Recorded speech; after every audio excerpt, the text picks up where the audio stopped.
அருட்பெருஞ்சோதி அருட்பெருஞ்சோதி தனிப்பெரும் கருணை அருட்பெருஞ்சோதி. எல்லா உயிர்களும் இன்புற்று வாழ்க, வள்ளல் மலரடி வாழ்க வாழ்க. கொல்லா விரதம் குவளை எல்லாம் ஓங்குக, நல்லோ நினைத்த நலம் பெறுக, நன்று நினைத்து எல்லோரும் வாழ்க இசைந்து. உலக மக்களே, அறிவார்ந்த அன்பர்களே, ஆண்மநேய ஒருமைப்பாடுடைய அன்பர்களே, வல்லப்பமா நமக்கு அருளிய திருவிற்பாவில் 3ஆம் திருமுறையில் காதல் சிறப்பு கதுவா மாண்பு என்ற தலைப்பில் இருக்கின்ற பாடலுடைய விளக்கங்களை பார்த்து கொண்டிருக்கிறோம். காதல் சிறப்பு கதுவா மாண்பு மொத்தம் 12 பாடல்களை கொண்டது. ஒவ்வொரு பாடலிலும் இறைவன் மீது எப்படி காதல் கொண்டு இருக்கிறார் என்பதையும், அதன் பிறகு இறைவனுடைய காதலை எப்படி ஏற்றுக்கொண்டார் என்பதையும் ஒவ்வொரு பாடலிலும் ஒவ்வொரு விதமாக நமக்கு அருளியிருக்கிறார்கள் நமது இறைவன் வல்லற்பமானவர்கள். இதன் முக்கியத்துவம் என்னவென்றால், சமயங்களும் மதங்களும் மார்க்கங்களும் சூழ்ந்திருந்த காலகட்டங்களில் எப்படியெல்லாம் இறைவனை உருவகப்படுத்தினார்கள் என்பதையும், இந்த சமயங்களும் மதங்களும் மார்க்கங்களுடைய நெறிகளிலே எப்படியெல்லாம் இறைவனை வழிபட்டார்கள் என்பதையும் வல்லற்பமானவர்கள் தெளிவாக நமக்கு அருளியிருக்கிறார்கள்.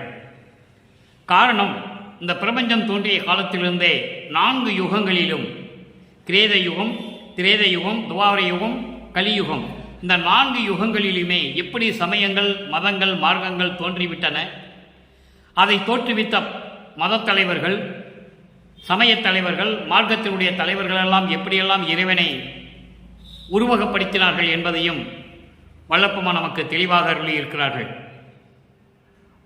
சமயங்களை சார்ந்த சமயங்கள் என்பது சைவம், வைஷ்ணவம், கௌபாரம், சௌரம், சாகதம், காணாப்பத்தியம். சைவம் என்பது சைவ நெறியில் இருக்கின்றவர்கள், வைணவம் என்பது விஷ்ணுவை மையமாக வைத்து அவனை தலைவனாக வைத்து சமயத்தை உருவாக்கியவர்கள். கௌபாரம் முருகனை பற்றியது, காணாப்பத்தியம் விநாயகனை பற்றியது, சௌரம் சூரியனை பற்றியது, சாகதம் அம்மனை பற்றியது. இப்படி சமயங்களை உருவாக்கி அவர்கள் விருப்பத்துக்கு ஏற்றபடி, கற்பனைக்கு ஏற்றபடி உருவங்களை அமைத்து, அந்த உருவங்களுக்கு ஏற்றபடி ஆலயங்களை அமைத்து, ஆலயங்களை அமைத்த பிறகு வழிபாடு முறைகளையும் அமைத்து மக்களை வழிபட வைத்து விட்டார்கள். இந்த சமயங்களும் மதங்களும் மார்க்கங்களும் சூழ்ந்திருந்த காலகட்டங்களில் எப்படியெல்லாம் இறைவன் திருவிளையாடல் செய்தான் என்பதையும், எந்தெந்த உருவத்தில் இருந்தார் என்பதையும் வல்லப்பமானவர்கள் நமக்கு தெளிவாக அருளியிருக்கிறார்கள். காரணம், அவர் இந்த மண்ணுலைக்கு வருவிக்க உற்று சமயங்களும் மதங்களும் மார்க்கங்களும் சூழ்ந்திருந்த காலகட்டங்களில் திருவொற்றியூரிலே எப்படி இறைவன் இருக்கிறான், திருமுல்லைவாயிலிலே எப்படி இறைவன் இருக்கிறான், திருவல்லித்தாயத்திலே எப்படி இறைவன் இருக்கிறான், நடராஜன் எப்படி இருக்கிறான், சிதம்பரத்திலே எப்படியெல்லாம் வல்லற்பமானவர்கள் உருவகப்படுத்தி பாடல்களை பாடியிருப்பது உண்மைதான். இதை யாராலும் மறுக்க முடியாது. காரணம், அவர் இந்த மண்ணுலைக்கு வருவிக்க உற்று மறைப்பு இருந்த நிலையில் தான் யார் என்ற நிலை அவருக்கு தெரியாது.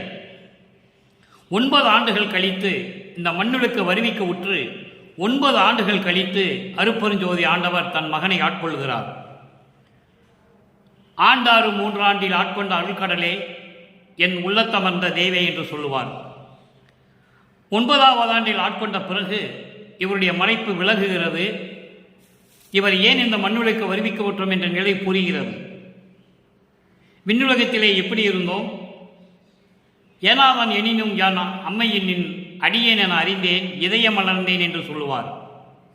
அப்போ ஒரு தாயின் கருவறையிலே இருந்து இந்த மண்ணுலகிற்கு எப்படி வருவிக்க விட்டார் என்பதை வல்லப்பமானவர்கள் திருவிற்பாவிலே நமக்கு தெளிவாக அருளி இருக்கிறார்கள். அதை நாம் ஏற்கனவே பார்த்திருக்கிறோம். அதன் பிறகு 9 ஆண்டுகள் கழித்து 12ஆவது ஆண்டில் மறுபடியும் வந்து இறைவன் தன் மகனுக்கு எல்லா அருளையும் கொடுக்கிறார். அருட்பெருஞ்சோதியை தவிர சமரச சுத்த சன்மார்க்கத்தை மகனிடம் ஒப்படைக்க வேண்டும். அதுவும் அருட்பெருஞ்சோதியும் அவருடைய கையில் கொடுக்கவில்லை. அந்த நிலையில் இருக்கும்போது எப்படியெல்லாம் இறைவனை பாடினார் என்பதையே நாம் பார்த்து கொண்டிருக்கிறோம்.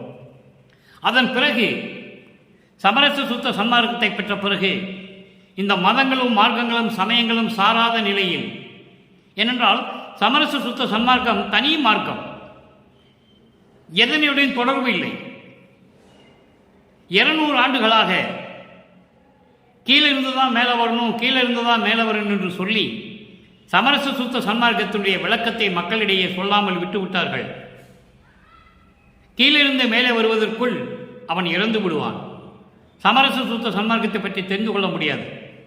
அதனால் வல்லப்பமானவர்கள் தெளிவாக கூறுகிறார்கள், நீங்கள் நேரடியாக சமரச சுத்த சன்மார்க்கத்துக்கு வாருங்கள், காலம் இல்லை, அருட்பெருஞ்சோதி ஆண்டவர் வருகின்ற நேரம் வந்துவிட்டது, எனவே விரைவில் வாருங்கள் என்று சொல்லி உலக மக்களை அழைக்கிறார்கள். இந்த நிலையில் இருக்கும்போது இறைவனை எப்படி வேண்டி முறையீடு செய்து விண்ணப்பம் செய்து எப்படியெல்லாம் அருளை பெற்றுக்கொண்டார் என்பதை தான் ஒப்பிட்டு பார்த்து கொண்டிருக்கிறோம். 3ஆம் திருமுறையில் இருக்கின்ற பாடல்களுக்கு சமரச சுத்த சன்மார்க்கத்தை பெற்ற பிறகு அந்த பாடலுக்கேற்ற கருத்துக்கள் 6ஆம் திருமுறையிலே எப்படி இருக்கின்றன என்பதையும் ஒப்பிட்டு பார்த்து கொண்டிருக்கிறோம். 3ஆம் திருமுறையிலே காதல் சிறப்புக்கு கதுவா மாண்பு, காதலுடைய சிறப்பு குற்றம் இல்லாதது என்று சொல்கிறார், குறை இல்லாதது, உண்மையான காதல், இறைவன் மீது உள்ள காதல் உண்மையான காதல், அதுதான் காதலின் சிறப்பு என்று நமக்கு அருளியிருக்கிறார்கள்.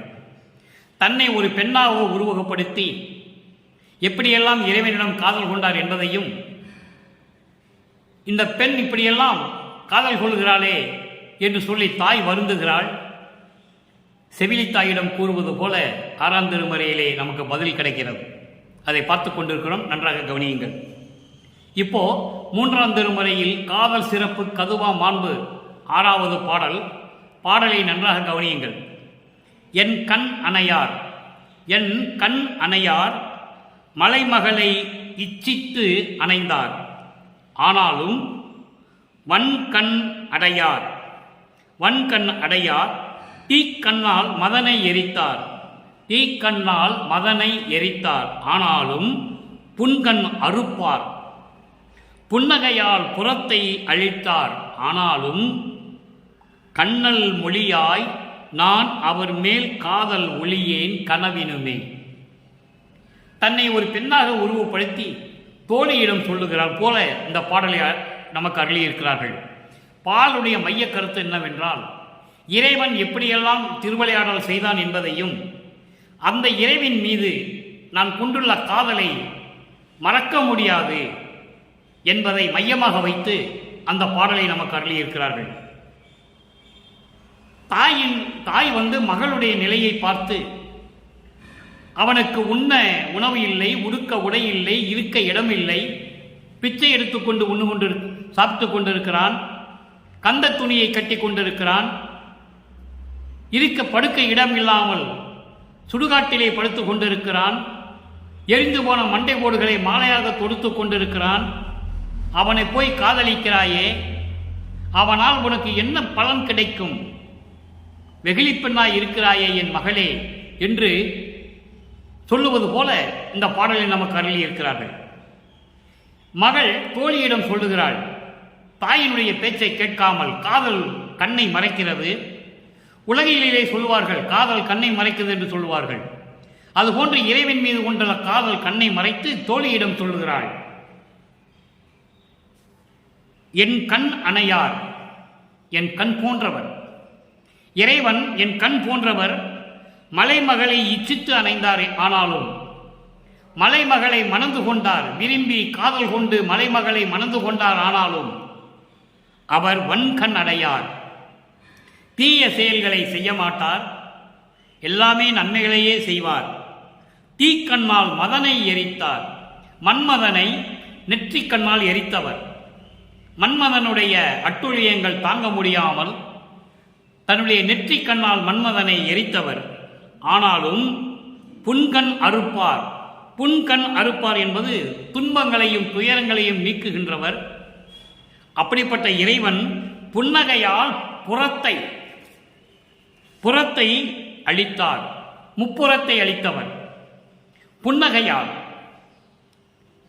தாரகாசுரன் என்ற ஒரு அரக்கன் 3 மகன்களை பெற்றெடுத்தான். அந்த 3 மகன்களும் வெள்ளிக்கோட்டை, மலைக்கோட்டை, பொன்கோட்டை என்ற கோட்டைகளை கட்டிக்கொண்டு அராஜகம் செய்து கொண்டு அட்டுழியங்கள் செய்து கொண்டு அங்கே போய் ஒளிந்து கொள்வார்கள். அந்த 3 பேரையும் யாராலையும் அழிக்க முடியவில்லை. அப்போ இறைவன் அருட்பெருஞ்சோதி சமயங்களிலும் மதங்களிலும் மார்க்கங்களிலும் சிவபெருமான் என்று சொன்னார்கள். இருந்துட்டு போகட்டும், தவறில்லை. ஏனால் சமயங்களும் மதங்களும் மார்க்கங்களும் இறைவனை அப்படிதான் அழைத்தது. அதை சார்ந்தவர்களும் அப்படிதான் அழைத்தார்கள். மார்க்கங்களை சேர்ந்தவர்கள் தாச மார்க்கம், சத்புத்திர மார்க்கம், சக மார்க்கம், சமய மார்க்கம் இவர்களை சேர்ந்தவர்களும் இறைவனை அப்படிதான் அழைத்தார்கள். தாச மார்க்கத்தை சேர்ந்த திருநாவுக்கரசர், அப்பர் திருநாவுக்கரசர், அவர் பேர் கையேந்திரன் என்ற பெயர் உண்டு. அப்பர் திருநாவுக்கரசர் என்று அழைக்கப்பட்டார் தாச மார்க்கத்திலே. சர்புத்திர மார்க்கம் ஞான சம்பந்தன் இருந்த மார்க்கம். இறைவனுடைய அருளை பெற்ற பிறகு திருஞான சம்பந்தர் என்று அழைக்கப்பட்டார். சகமார்க்கம் சுந்தரன் இருந்த மார்க்கம், இறைவனை தோழனாக நண்பனாக நினைத்த மார்க்கம். சமய மார்க்கம் வாதவூரான் மாணிக்கவாசரான பிறகு சமய மார்க்கமானது. இப்படி மார்க்கங்களை சேர்ந்தவர்களும் இறைவனை உருவகப்படுத்தினார்கள். அதை தான் சொல்லுகிறார், முப்புறத்தை எரித்தார், புன்னகையால் புறத்தை அளித்தார் என்று சொல்லுகிறார். அப்ப அந்த தாராசுரனுடைய பிள்ளைகள் வித்துன்மாலி, வித்துன்மாலி என்பவன் பொன் கோட்டையை கட்டி கொண்டிருந்தவன். தாரகாற்றன் வெள்ளி கோட்டையை கட்டி கொண்டிருந்தவன். கமலாற்றன் இரும்பு கோட்டையை கட்டி கொண்டிருந்தவன். இந்த முப்புறத்தையும் புன்னகையால் எரித்தார். ஆனாலும் கண்ணல் மொழியாய் நான் அவர் மேல் காதல் ஒளியேன் கனவினுமே. கரும்பு போன்று இனிப்பாக பேசுகின்ற என் தோழியே, நான் அவர் மீது கொண்டுள்ள காதலை கனவென்று கூட நான் விடமாட்டேன் என்று சொல்லி இந்த பாடலை நமக்கு அருளியிருக்கிறார்கள். இப்போ இந்த பாடலுடைய பொருளை கோர்வையாக சொல்லுகிறேன். அதன் பின் இந்த பாடலுடைய விளக்கம். சமரச சுத்த சன்மார்க்கத்தை பெற்ற பிறகு இதே போல் இறைவன் மீது எப்படி காதல் கொண்டார், இறைவன் மீது எப்படியெல்லாம் காதல் கொண்டு முறையீடு செய்து விண்ணப்பங்கள் செய்து எப்படியெல்லாம் அருளை பெற்றுக் கொண்டார் என்பதை பார்க்க போகிறோம். என் கண் போன்றவர் இறைவன் மலையரசியாகிய பார்வதியை விரும்பி மணந்து ஏற்றுக்கொண்டார் என்றாலும், தீய செயல்களை செய்யாதவர் என்றாலும், நெற்றிக்கண்ணால் மன்மதனை எரித்தவர் என்றாலும், புன்னகையால் முப்புறத்தை எரித்தவர் என்றாலும், தீமைகளையும் துன்பங்களையெல்லாம் நீக்குகிறார் என்றாலும், கரும்பு போன்று இனி மொழி பேசுகின்ற என் தோழியே, நான் இறைவன் மீது கொண்டுள்ள காதலை கனவிலும் விடமாட்டேன் என்று சொல்லி இந்த பாடலை நமக்கு அருளியிருக்கிறார்கள். வல்லப்பெருமானவர்கள் இந்த மண்ணுலைக்கு வருவிக்க உற்று இறைவனால் ஆட்கொள்ளப்பட்டு தன்னுடைய மறைப்பு நீங்கிய பிறகு, சமரச சுத்த சன்மார்க்கத்தை பெற்ற பிறகு எப்படி இறைவனை வேண்டுகிறார், எப்படி இறைவனர்களை பெற்றுக்கொண்டார், இதை கண்டிப்பாக சொல்லியாக வேண்டும். ஏனென்றால் சமரச சுத்த சன்மார்க்கம் ஒரு தனி மார்க்கம். எந்த மதத்தையும் சமயத்தையும் மார்க்கத்தையும் சாராத மார்க்கம். சமயங்களும் மதங்களும் மார்க்கங்களுடைய குறியீடுகள் இல்லாத மார்க்கம். அங்கே சமயங்களிலும் மதங்களிலும் மார்க்கங்களிலும் முரண்பட்ட வழிபாடுகள் உண்டு. ஒவ்வொரு மதத்திற்கும் ஒவ்வொரு சமயத்திற்கும் ஒவ்வொரு மார்க்கத்திற்கும் வெவ்வேறு வழிபாடுகள் உண்டு. ஆனால் சமரச சுத்த சன்மார்க்கத்தில் ஒரே வழிபாடு, ஜோதி வழிபாடு, ஒளி வழிபாடு, உருவம் இல்லாத வழிபாடு, எந்த குறியீடுகளும் இல்லாத வழிபாடு. அதை தான் பார்த்து கொண்டிருக்கிறோம். அப்போ 6ஆம் திருமுறையிலே 79வது பதிகம் நற்றாய் செவிலிக்கு கூறல். இங்கே 3ஆம் திருமுறையிலே தோழியிடம் சொல்லுவது போல நமக்கு பாடலை அருளியிருப்பார்கள். அந்த தோழி தாயிடம் போய் சொல்லுகிறாள், உன் மகள் இப்படியெல்லாம் இறைவனை காதலித்துக் கொண்டிருக்கிறாள், என்ன பலனை அடையப் போகிறாள் என்று எனக்கு தெரியவில்லை என்று தாயிடம் சொல்லுகிறாள். தாய் உடனே செவிலிக்கு சொல்லுகிறாள், நானும் என் மகளை கேட்டேன், மகள் எப்படியெல்லாம் அருளை பெற்றுக்கொண்டார் என்பதை இந்த பாடலிலே கூறுகிறார். பாடலின் மையக் கருத்து இறைவனிடம் பெற்ற ஆற்றலை எப்படியெல்லாம் கூறுகிறார் என்பதை பார்க்க போகிறோம். நற்றாய் செவிலிக்கு கூறல் 6வது பாடல். 3ஆம் திருமுறையிலே இருக்கிற 6வது பாடலுக்கு 6ஆம் திருமுறையிலே 79வது பதிகத்திலே இருக்கின்ற நற்றாய் செவிலிக்கு கூறல் என்ற பதிகத்திலே விடை கிடைக்கிறது. வள்ளலை புணர்ந்தேன், அங்க காதலை ஒழிக்க மாட்டேன் என்று சொல்லுவார். இங்கே காதல் கொண்டு அந்த வள்ளலை நாம் புணர்ந்தேன் என்று சொல்லுகிறார். நல்ல கவனிக்கும் நண்பர்களே, அற்புதமாக இருக்கும். இதெல்லாம் மக்களிடம் கொண்டு போய் யாரும் சேர்க்கவில்லை என்பதுதான் வேதனையான விஷயம். இறைவனுடைய தயவாலயம் கருணையாலய விளக்கத்தை பெற்றுக்கொண்டு நான் உங்களிடம் பேசிக் கொண்டிருக்கிறேன் என்று சொல்லுவதில் பெரும் மகிழ்ச்சி அடைகிறேன், பெருமிதம் கொள்கிறேன். இறைவனுடைய தயவு கருணை. வள்ளலை புணர்ந்தேன், அம்மவோ இதுதான் மாலையோ காலையோ என்றார். நான் வள்ளலை மணந்து கொண்டேன், புணர்ந்து கொண்டேன், கலந்து கொண்டேன். அவ்வளவு இன்பத்தை நான் அடைந்து விட்டேன். ஐயோ, இது மாலை பொழுதா காலை பொழுதா என்று கூட எனக்கு தெரியவில்லை. இரவு பொழுதா பகல் பொழுதா என்று கூட எனக்கு தெரியவில்லை.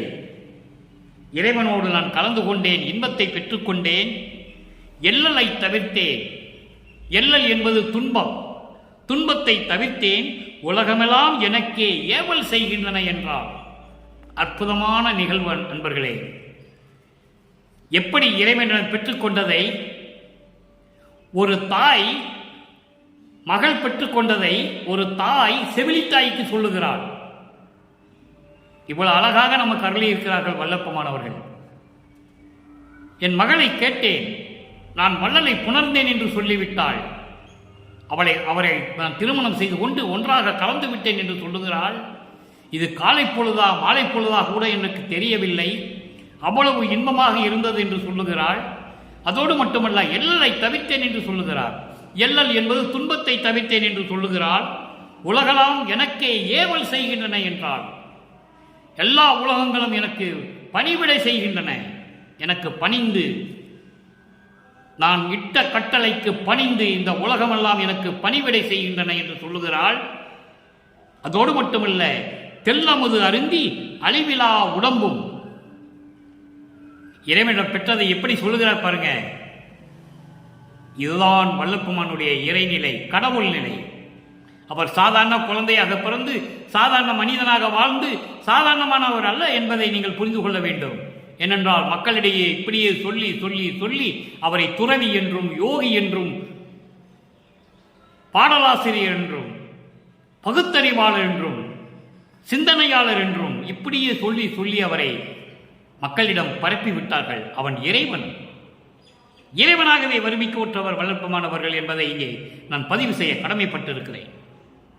தெல்லமுது அறிந்தி அழிவிலா உடம்பும் சித்தியும் பெற்றனன் என்றால், இறைவன் வல்லப்பமானவர்கள் தந்தையிடம் பெற்றதை பாடலாக சொல்லுகிறார். தாய் மகளுடைய நிலையை செவிலித்தாய்க்கு சொல்லுவது போல இந்த பாடலை நமக்கு அருளி இருக்கிறார்கள். தெல்லமுது அருந்தி அழிவிலா உடம்பும் சித்தியும் பெற்றனன் என்றால், எல்லா சித்துக்களும், எல்லா அருள் வல்லமை படைத்த சித்துக்களும் நான் பெற்றுவிட்டேன் என்று சொல்லுகிறாள்.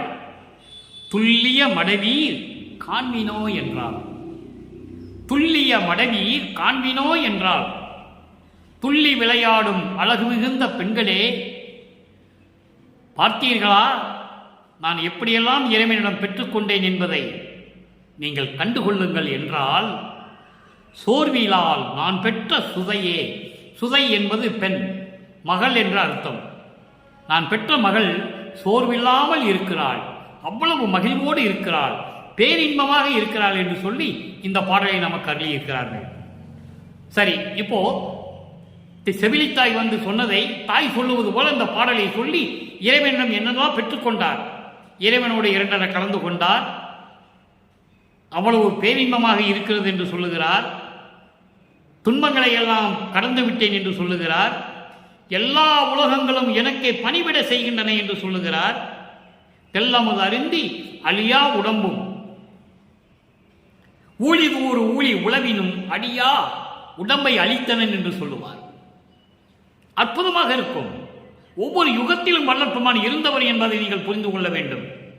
மண்ணுலக்கு மட்டும் அவர் வருவிக்க செய்யவில்லை, வருவிக்க உற்றவில்லை. எல்லா யுகத்திலும் இருந்தவர், ஒவ்வொரு யுகத்திலும் தெளிவாக இருக்கிறது திருவருட்பாவிலே, யாராலையும் மறுக்க முடியாது. அப்படிப்பட்ட இறைவன் இறைநிலையில் இருக்கின்றவர் வல்லற்பமானவர்கள். துல்லிய மனைவி காண்பினோ என்று சொல்லி இந்த பாடலை நமக்கு முடித்து விட்டார்கள். அதுக்கப்புறம் பாருங்க எப்படியெல்லாம் இறைவனிடம் பெற்றுக்கொண்டார். 82வது பதிகம் அருட்பெருஞ்சோதி அடைவு 6வது பாடல். உறவே என்னது இன்னுயிரே. உறவே என்பது தந்தை என்ற உறவு, தாய் உள்ளம் கொண்ட அன்பு உறவு, ஒரே உறவு தந்தை என்ற உறவு. உறவே எனது இன்னுயிரே, என் உள்ளத்தில் உற்று இனிக்கும் நரவே, என் உள்ளத்திலே பொறிந்து தேன் போன்று இனிந்து கொண்டிருக்கும். தேன் போன்று, நரவு என்றால் தேன், தேன் போன்று இனிக்கின்ற எனது இறைவனே, எனது தந்தையே, என் உயிர் போன்ற இறைவனே, அருட்பெருஞ்சோதி மன்றோங்கும் நடத்தரசே. அருட்பெருஞ்சோதியாக சத்தியஞான சபையிலே இருந்து கொண்டு அருளாட்சி செய்து கொண்டிருக்கின்ற எனது இறைவனே, அருட்பெருஞ்சோதி ஆண்டவரே, இறைவேன் என துணிவு செய்திட செய்தனை, இறைவேன் என துணிவு எய்திட செய்தனை. இனிமேல் நான் இறக்க மாட்டேன் என்ற உறுதியை எனக்கு கொடுத்து விட்டாய். அந்த உறுதியை நான் அடைந்து விட்டேன். எந்த விதமான சந்தேகம் இல்லாமல், அச்சம் இல்லாமல், உறுதியாக இனிமேல் நான் இறக்க மாட்டேன் என்று சொல்ல அந்த அளவிற்கு எனக்கு அந்த இடத்தை கொடுத்து விட்டாய். அந்த இடத்தை என்னை அடைய செய்தாய். என்னை இனி மறவேன், அடிசிறியேன் ஒருபோதும் மறக்கணுமே. நான் உனது மகனாகிய நான், இந்த சிறியவன், உன்னை மறந்தாலும் கூட நீ என்னை மறக்கக்கூடாது. ஒரு நிமிடம் கூட என்னை நீ மறந்துவிடக்கூடாது என்று சொல்லுகிறார். எவ்வளவு அற்புதமாக சொல்லுகிறார் என்பதை நீங்கள் உற்று கவனிக்க வேண்டும். அடுத்து 89வது பதிகம் திரு அருள் கொடை. எப்படியெல்லாம் அருளை பெற்றுக்கொண்டார் தனித்தனியாக சொல்ல வேண்டும். இங்கே பாடலிலே சொல்லுகிறார், எல்லா சித்தியும் பெற்றனன் என்று சொல்லுகிறார். என்னென்ன சித்தியை பெற்றுக்கொண்டார்? ஏற்கனவே 5 தொழில் செய்து கொண்டிருந்த பிரம்மன், திருமால், ருத்திரன், மகேஸ்வரன், சதாசிவம் எல்லாம் என்ன ஆனார்கள்? எங்கே இருக்கிறார்கள்? எனது தந்தை நடனமாடுகின்ற இடது காலின் சுண்டு விரலில் நகத்தில் ஒட்டிருக்கின்ற துகள்கள் போன்று இருக்கிறார்கள் என்று சொல்லுகிறார். திருவடி நிலையிலே சொல்லுவார் 6ஆம் திருமுறையிலே. அப்போ அவர்களுடைய காலம் முடிந்தவுடனே, அவருடைய ஆயுள் காலம் முடிந்தவுடனே அந்த அருள் சக்திகளை எல்லாம், அந்த தொழில்களை எல்லாம், 5 தொழில்களை எல்லாம் எப்படி பெற்றுக்கொண்டார்? 89வது பதிகம் திரு அருட்கொடை 6வது பாடல். அங்கேயும் 6வது பாடல். 5 தொழில் நான் செய்ய பணித்தாய், 5 தொழில் நான் செய்ய பணித்தாய். மகனே, நீயே 5 தொழில் செய்வாயாக. படைத்தல், காத்தல், அழித்தல், மறைத்தல், அருளல், 5 தொழிலையும் நீயே செய்வாயாக என்று எனக்கு கட்டளையிட்டாய். செய்ய பணித்தாய், நீ செய்வாயாக என்று சொல்லி எனக்கு கட்டளையிட்டாய். அருள் அமுதம் உணவு அளித்தாய்.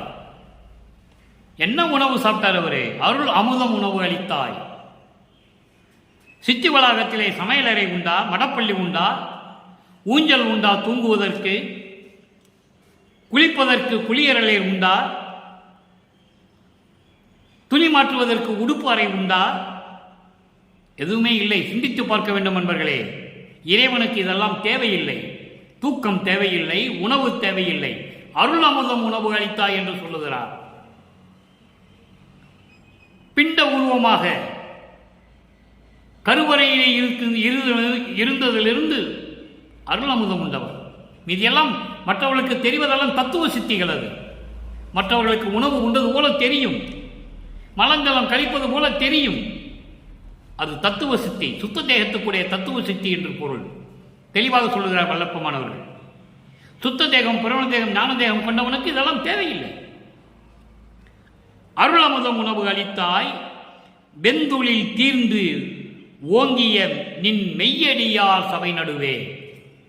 வெந்துளில் தீர்ந்து, இந்த கொலையும் புலையும் தவிர்த்து, உயிர்களை கொலை செய்வது, புலால் சாப்பிடுவது, இந்த நிலைகளிலிருந்து மாறிய நின் மெய்யடியார், சமரச சுத்த சன்மார்க்கத்தை சேர்ந்த சாதுக்கள், அவர்களை தான் மெய்யடியார் என்று சொல்லுகிறார்.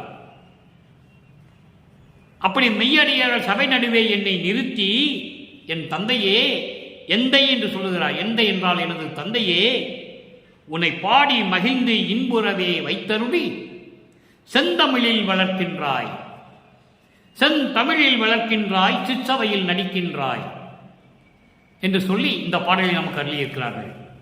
அடுத்து 95வது பதிகம், பேரருள் வாய்மையை வியத்தல். பேரனுடைய சிறப்பை வியப்பாக சொல்லுவது 6வது பாடல். செத்தார் எழுக என சிந்தை செய் முன்னம். நல்ல கவனி நண்பர்களே, சமரச சுத்த சன்மார்க்கத்தை பெற்ற பிறகு எப்படி அந்த நிலை இவருக்கு கிடைக்கிறது? அவருடைய தந்தை இறைவன் அருட்பெருஞ்சாண்டவர் எப்படி கொடுக்கிறார்? செத்தார் எழுக என சிந்தை செய் முன்னம் சிரித்து எழவே இத்தாரணையில் அருட்பெருஞ்சோதி எனக்கு அளித்தாய். அருட்பெருஞ்சோதியை எதுக்கு கொடுத்தாரு? சமரச சுத்த சன்மார்க்கத்தை தெரியாமல், சமரச சுத்த சன்மார்க்க சங்கத்துடைய தலைமுறைகளை நெறிமுறைகளை பின்பற்றாமல் இறந்து போனவர்கள் 4 யுகங்களிலுமே உண்டு. யாருக்குமே சுத்த சன்மார்க்கத்தை பற்றி தெரியாது.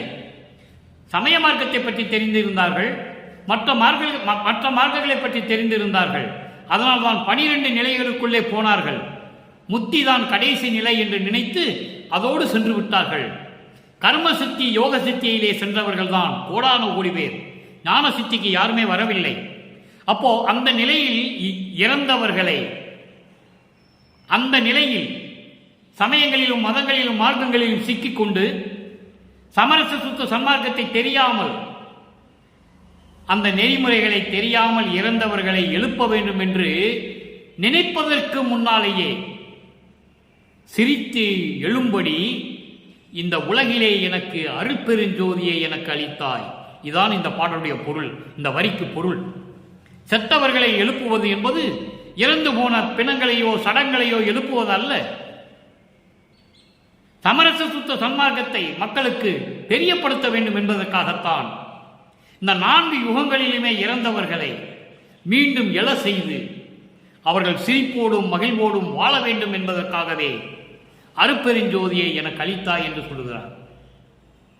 இதைத்தான் ஒரு பாடலிலே சொல்லுவார். அகத்தே கருத்து புறத்தே வெளுத்திருந்த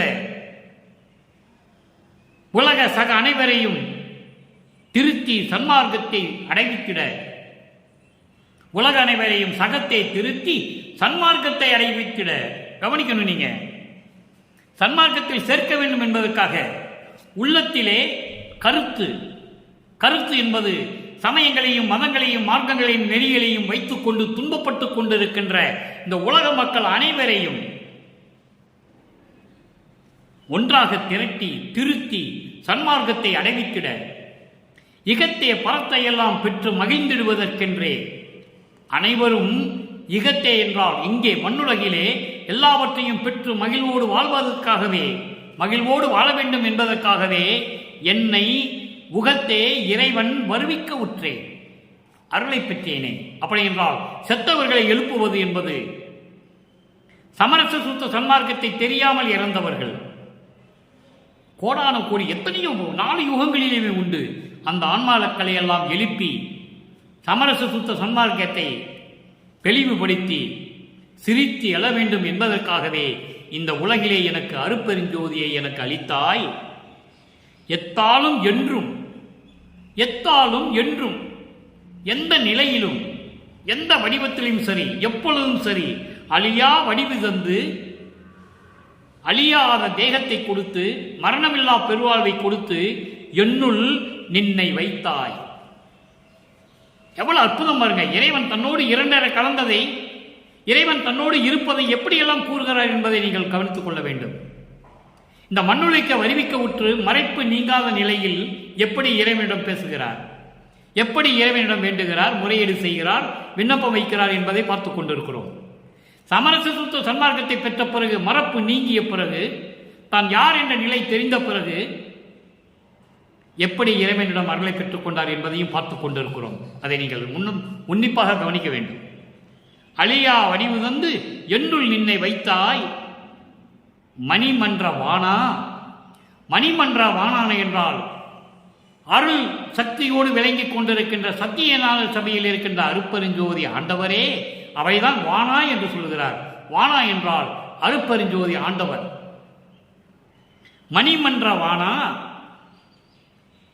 அருளோடு விளங்கிக் கொண்டிருக்கின்ற சத்தியஞான சபையிலே விளங்கிக் கொண்டிருக்கின்ற அருட்பெருஞ்சோதி ஆண்டவரே, நின் பேரருள் வாய்மை என்னை, உன்னுடைய பேரருளுடைய வாய்மையை நான் எப்படி சொல்லுவது என்று சொல்லுகிறார். அடுத்த ஒரு பதிகம் 96 பொன் வடிவப்பேறு, அங்கேயும் 6வது பாடல். இன்று நாம் பார்த்த 3வது திருமுறையிலே காதல் சிறப்புக்கு அதுவா மாண்பு என்ற பாடலிலே 6வது பாடலுடைய விளக்கம். இவ்வளவு விளக்கங்கள் இருக்கின்றன. ஊன உடம்பே ஒளி உடம்பாய் ஓங்கி நிற்க பொன் வடிவப்பேறு. சமரச சன்மார்க்கத்துக்கு வந்துவிட்டால் எப்படியெல்லாம் இருக்க முடியும், எப்படியெல்லாம் இருக்க வேண்டும், எப்படி இறைவனுடைய அருள் கிடைக்கும் என்பதை தெளிவாக கூறுகிறார்கள். ஊன உடம்பே ஒளி உடம்பாய் ஓங்கி நிற்க.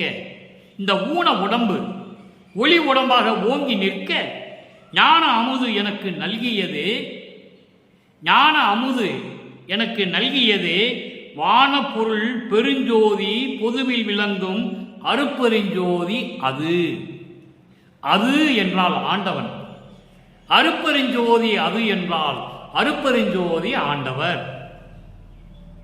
எனக்கு ஞான அமுதத்தை கொடுத்தது, இந்த ஊன உடம்பு ஒளி உடம்பாக ஓங்கி நிற்க செய்தது.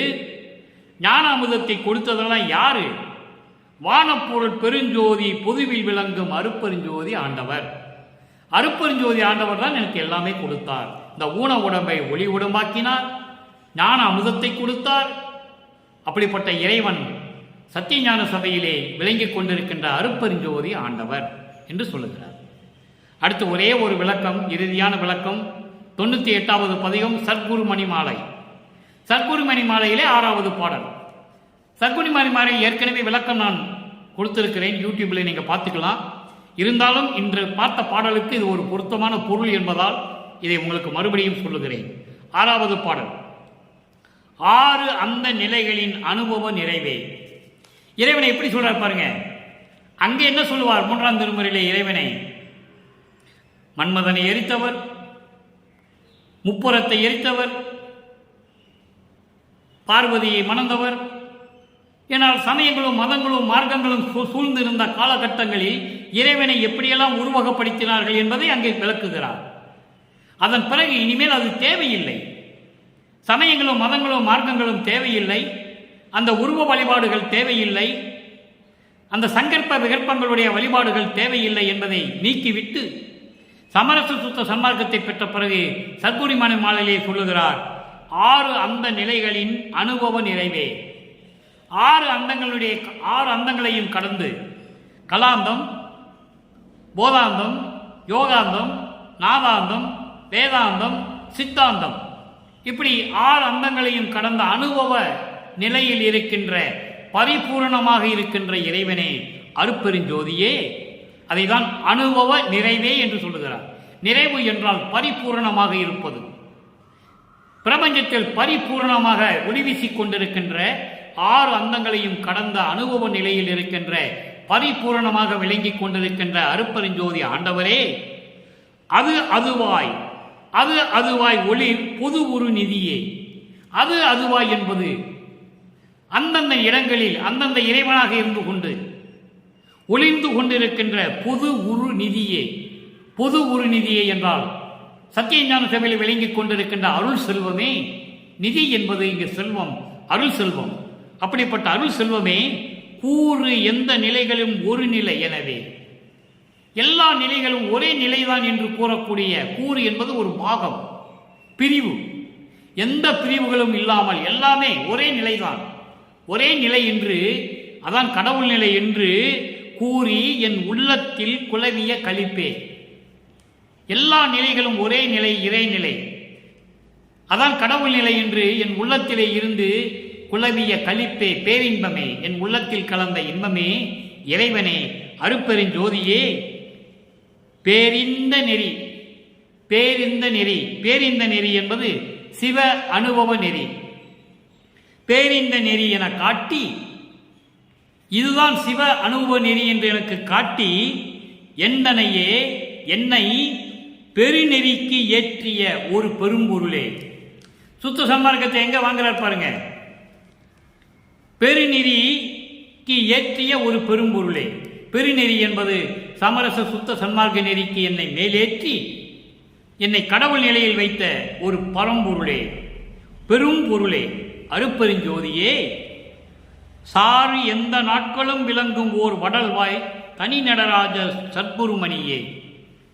சாறு எந்த நாட்களும் விளங்கும், நாள்களும் விளங்கும், அதாவது எந்த நாளும் விழாக்கோள நாளும் தான். வடலூரில் இருக்கின்ற சத்தியஞான சபையிலே ஒவ்வொரு நாளும் விழாக்கோளம் கொண்டது. எவ்வளவு அருமையா சொல்றாரு பாருங்க. வடலூரிலே சத்தியஞான சபையை ஒவ்வொரு நாளும் விழாக்கோளம் கொண்டது. அதான் சார் எந்த நாள்களும் என்று சொல்கிறார். சார் எந்த நாள்களும் அப்படி என்றால் விழாக்கோளம். அப்படி சாதுக்களும் அடியார்களும் வரக்கூடிய அந்த வடலூர் சத்தியஞான சபை இருக்கிறதே, அங்கே விளங்கி கொண்டிருக்கின்ற தனி நடராஜா என் சத்குருமணியே என்று சொல்லுகிறார். இறைவனை சத்தியஞான சபைக்கு அவ்வளவு தூரம், அதாவது எப்படி சொல்கிறார் என்றால் மனம் உருகி மகிழ்வோடு சொல்கிறார், மன நிறைவோடு. விழாக்கோளம் பூண்டிருக்கிறது வடலூர் இருக்கின்ற சத்தியஞான சபை ஒவ்வொரு நாளும் விழாக்கோளம் பூண்டு கொண்டு இருக்கிறது. அப்படி என்றால் என்ன அர்த்தம் என்றால் சமரச சுத்த சன்மார்க்க காலம் விளங்கி கொண்டிருக்கிறது, சமரச சுத்த சன்மார்க்கம் தொடங்கிவிட்டது. அப்படி இருக்கின்ற நடராஜனே என் சல்குரி மனையை சொல்லி இந்த பாடலை நமக்கு அருளியிருக்கிறார்கள். எனவே அன்பர்களே, இன்று நாம் பார்த்த காதல் சிறப்பு கதுவா மாண்பு என்ற பாடலுக்கு இறைவன் சமயங்களையும் மதங்களையும் மார்க்கங்களையும் சாராத நிலையில் இறைவன் அருப்பெருஞ்சோதி ஆண்டவர் எப்படியெல்லாம் இருக்கிறார் என்பதையும், எந்த குறியீடுகளும் இந்த சமயங்களிலும் மதங்களிலும் மார்க்கங்களில் சொல்லப்பட்ட எந்த வழிபாடுகளும் இல்லாமல், எந்த வழிபாடுகளும் இல்லாமல், குறியீடுகள் இல்லாமல் என்பது பூ வைப்பது, பொட்டு வைப்பது, சந்தனம் வைப்பது, ஊதுவத்தி கொளுத்துவது, கற்பூரம் ஏற்றுவது, தேங்காய் உடைப்பது, வாழைப்பழத்தை வச்சு அதில் ஊதுவத்தியை ஊனி வைக்கிறது, சொருகி வைக்கிறது, இந்த நிலைகள் எல்லாம் சமரச சுத்த சன்மார்க்க வழிபாட்டில் இருக்கக்கூடாது. அதைதான் வலியுறுத்தி சொல்லுகிறார். சமரச சுத்த சன்மார்க்க சங்கத்தினுடைய முக்கிய தடைகள் என்று சொல்லுகிறார். எல்லாம் உடைய அற்புதஞ்சோதி அற்புத கடவுளே, எக்காலத்தும் சுத்த சன்மார்க்கத்தின் முக்கிய தடைகள் என்று சொல்லுகிறார். இதை விண்ணப்பத்தை படித்தும் விட்டு சமயங்களையும் மதங்களையும் மார்க்கங்களையும் சார்ந்த வழிபாடு செய்வது எந்த விதத்தில் நியாயம்? எப்படி இறைவன் அருளை பெற முடியும்? பெற முடியாது. இது சத்தியம். வளர்ப்புமணி சத்தியம் செய்கிறார் மக்களுக்காக. மக்கள் காலம் காலமாக அவங்களுடைய இரத்தத்திலே ஊறிவிட்டது, இந்த பழக்க வழக்கங்கள் ஊறிவிட்டது. இதை மாற்ற வேண்டும். அறையிலே இருந்த விளக்கை, மண் அகல் விளக்கை வெளியே எடுத்து வைத்து இதில் இறைவன் இருக்கிறார், அருப்பெருஞ்சோதி ஆண்டவர் வருகின்ற காலம் வந்துவிட்டது, இனிமேல் காலம் கடத்தாதீர்கள், இறைவனை ஆராதனை செய்யுங்கள், அருப்பெருஞ்சோதி அருப்பெருஞ்சோதி தனிப்பெருங்கருணை அருப்பெருஞ்சோதி என்ற மகாமந்திரத்தை சொல்லி ஆராதனை செய்யுங்கள், ஞானசரியை படியுங்கள். ஏனால் அதுதான் மரணமில்லா பெருவாழ்வு. 13வது நிலை, 12 நிலைகளை கடந்து, சமயங்களையும் மதங்களையும் மார்க்கங்களையும் முன்னாங்க 12 நிலைகளையும் கடந்து 13வது நிலையிலிருந்து சமரச சுத்த சன்மார்க்கம் தொடங்குகிறது. அப்ப அந்த விளக்கை எடுத்து வைத்தார். அப்போ பூவெடுத்து வைக்கவில்லை, திருநூறு எடுத்து வைக்கவில்லை, ஊதுவத்தி கொளுத்தவில்லை, கற்பூரம் கொளுத்தவில்லை, தேங்காய் உடைத்து வாழைப்பழத்திலே ஊதுவத்தியை சொருகி வைக்கவில்லை. இதெல்லாம் இல்லாத வழிபாடுதான் சமரச சுத்த சன்மார்க்கத்தினுடைய வழிபாடு, இறை வழிபாடு, அருப்பெருஞ்சோதி ஆண்டவரின் வழிபாடு. இந்த குறியீடுகள் இல்லாமல் வழிபட்டால் தான் இறைவனுடைய அருளை பெற முடியும் என்பதை வள்ளற்பெருமான் சொன்னதை இங்கே நான் சொல்லிக்கொள்ள கடமைப்பட்டிருக்கிறேன். எனவே அப்படி நிலையில் இருந்து கொண்டு இறைவனை வணங்கி இறைவனிடமிருந்து அருளையும் செல்வங்களையும் பெற்றுக்கொண்டு நீங்கள் இந்த வையகத்திலே வாழ்வாங்கு வாழ வேண்டும். மனைவி, பிள்ளைகள், உறவினர்கள் இவர்களோடு நீங்கள் வாழ்வாங்கு வாழ வேண்டும் என்று வாழ்த்தி இந்த வள்ளலார் ஊழியன் இறைவனுடைய தயவோடையும் கருணையோடையும் விடைபெறுகிறேன். மீண்டும் நாளை சந்திப்போம். நன்றி, வணக்கம். அருட்பெருஞ்சோதி அருட்பெருஞ்சோதி தனிப்பெரும் கருணை அருட்பெருஞ்சோதி.